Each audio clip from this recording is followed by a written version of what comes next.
Hello বন্ধুরা, কেমন আছো সবাই? আশা করি সবাই ভালো আছো, আমিও ভালো আছি। দেখো আজকে আমি তোমাদের সঙ্গে আর একটা নতুন ভিডিও নিয়ে চলে এসেছি, রান্নার ভিডিও। এখানে দেখো আমি চিকেন ভালো করে পরিষ্কার করে নিয়েছি।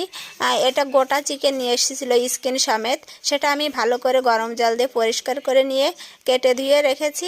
এখন আমি এর ভিতরে মশলা, পুরো সব কিছু মশলা মাখাবো। দেখো আমি প্রথমে পেঁয়াজ কুচি দিয়ে দিয়েছি, আর এখানে আদা, রসুন, জিরে সমস্ত কিছু বেটে নিয়েছি, আর অনেকগুলো গোটা রসুন দিয়েছি। গোটা রসুন খেতে কিন্তু খুব ভালোই লাগে মাংসের সাথে, মাংসর থেকে গোটা রসুন খেতে খুব ভালো লাগে। দেখো আমি মাংসটাকে ভালো করে তেল, লবণ, হলুদ সমস্ত মশলা দিয়ে ভালো করে মেখে নেব। আর এইভাবে মেখে রান্না করলে স্কিন সমেত মুরগি, তাহলে খেতে কিন্তু খুব টেস্টি হয়। তোমরা কে কীভাবে রান্না করো অবশ্যই আমাকে কমেন্টে জানাবে। আমি তো এক এক দিন এক একভাবেই রান্না করি বন্ধুরা, তা আজকে ভাবলাম তোমাদের সঙ্গে একটু শেয়ার করি। দেখো মশলা মেখে রেখেছি, এবার ভালো করে কিছুক্ষণ রেখে দেবো যাতে মশলাটা মাংসের ভিতরে ভালো করে ঢুকে যায়।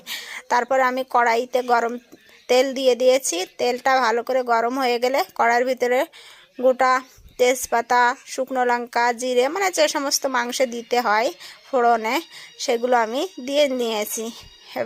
এবার আমি মাংসটা কড়াইতে ঢেলে দিয়ে ভালো করে নাড়িয়ে চাড়িয়ে ভালো করে অনেক টাইম ধরে আমি কষিয়ে নেব।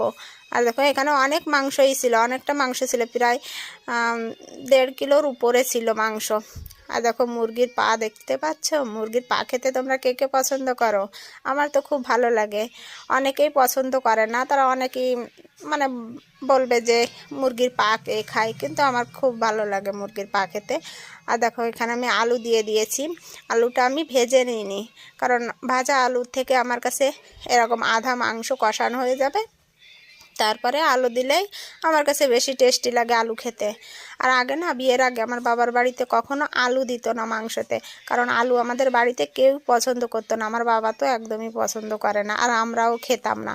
ফের মাকে এক একদিন বলতাম যে মা আলু খাবো, মাংসের ভিতরে একটা আলু দাও, মানে চুরি করে দিত যাতে আমার বাবা ঠিক না পায়। বাবা ঠিক পেলে আবার রাগ করবে যে মাংসের ভিতরে আলু কেন দিয়েছো। তা আমাদের জন্য দিত, আমরা খেতাম, একটা দুটো দিত, খেতাম।